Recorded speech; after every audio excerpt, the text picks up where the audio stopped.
بسم اللہ الرحمن الرحیم۔ اس کے لیے ضروری کیا ہے؟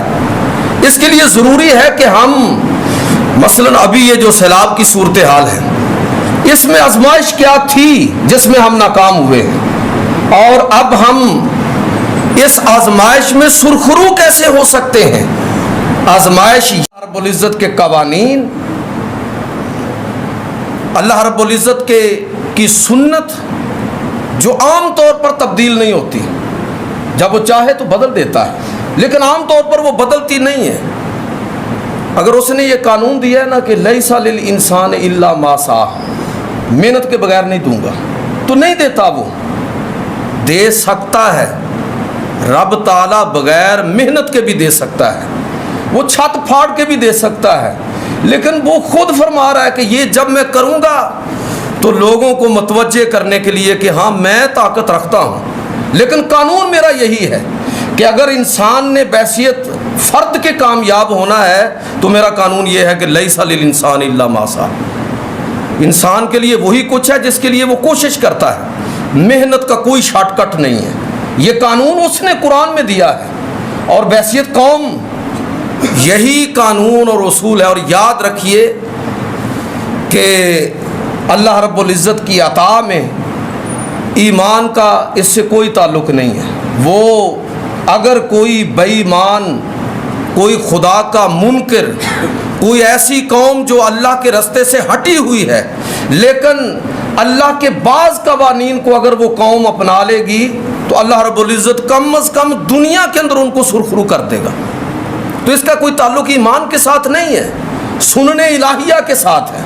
لہٰذا قوموں کی زندگی میں آزمائش یہ ہے کہ بحیثیت فرد بھی ہم اور بحیثیت قوم بھی اللہ تعالیٰ کے قوانین کو پہچانیں، اس کی سنتوں کا ادراک کریں، جانیں کہ اللہ رب العزت اس دنیا کے اندر اور آخرت کے اندر عزتیں کیسے دیتا ہے۔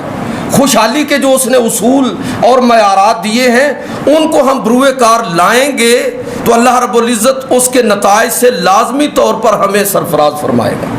بھئی اگر اس نے یہ قانون دے دیا ہے کہ لوگوں کلو وشربو ولا تسرفو، یہ سمجھنے کے لیے میں بات کر رہا ہوں کہ لوگ کھاؤ پیو اسراف نہ کرو، صحت کے حوالے سے قانون اللہ نے دے دیا ہے۔ اب اس کا کوئی تعلق نہیں ہے کہ اس قانون پر عمل کرنے والا کوئی مسلمان ہے یا غیر مسلم ہے۔ اب جو بھی صحت کے اس بنیادی اصول کو مد نظر رکھے گا تو اللہ تعالیٰ کو کوئی ہم سے دشمنی ہے کہ ہماری ایوریج عمر جو ہے وہ 50 سال 60 سال بس یہی تک ہے، اور یورپ اور مغرب اور چائنا اور یہ سارے ممالک 100 سال 90 سال۔ تو کیا اللہ تعالیٰ کو ہمارے ساتھ کوئی دشمنی ہے کہ ہم تو ایمان رکھتے ہیں، اس پر یقین رکھتے ہیں، ان کی عمریں زیادہ ہماری کیوں کم ہے؟ تو میں عرض کیا کرتا ہوں، اس پر ایک جملہ عرض کیا کرتا ہوں کہ رب تعالیٰ کے جو قوانین ہیں، جو قانون فطرت ہے، اگر اس کی کوئی بھی خلاف ورزی کرے گا تو اس کو اس کی سزا ملے گی، اس میں توبہ نہیں ہوتی، اس میں کوئی واپسی نہیں ہوتی۔ اس پر عمل کرنا یہ اللہ کی سنت اور قانون کا تقاضا ہے۔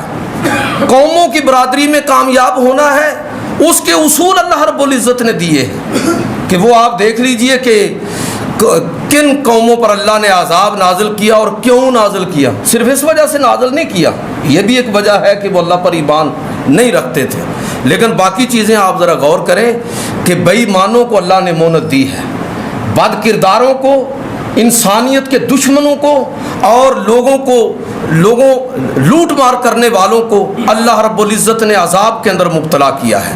میرا کہنے کا مطلب یہ ہے کہ ہمیں آج شعوری طور پر اس چیز کو سمجھنے کی ضرورت ہے کہ یہ جو آزمائش سیلاب کی صورت میں آئی ہے یہ اللہ تعالیٰ کی طرف سے عذاب ہے؟